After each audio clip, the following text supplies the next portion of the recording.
ឯទំលុះពុកភ្លឺឯហើយហោះទៅឆ្ងាយឯដូចជាទេសភាពរីករាយដើរដោយខ្លួនវាឯពេញមួយជីវិតរបស់ខ្ញុំឯផែនដីត្រូវបានទាត់ឯនៅមុខខឹងឯហើយធ្វើឲ្យភ្នំភ្លើងមួយរបស់វាផ្ទុះឯប្រសិនបើនៅក្នុងទឹកកពរលីឯមានដៃណូស័រអញ្ចឹងខ្ញុំចង់បានឯដើម្បីបង្ហាត់គាត់ឲ្យមានតុល្យភាពនៅលើបាល់ចលមិនថាមានអ្វីកើតឡើងទេ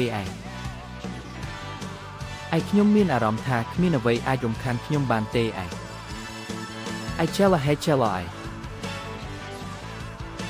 ទោះបីជាយ៉ាងណាក៏ដោយដើមទ្រូងរបស់អ្នករឹងGenki деមិននឹងបន្លឺឡើងចលក្បាលរបស់អ្នកកាន់តែទេមានបន្ទប់កាន់តែច្រើនដើម្បីខ្ចប់ជាមួយសុបិនចលជាមួយនឹងទឹកមុខរីករាយនឹង Ultras ថ្ងៃនេះជាអាយបញ្ឆេះ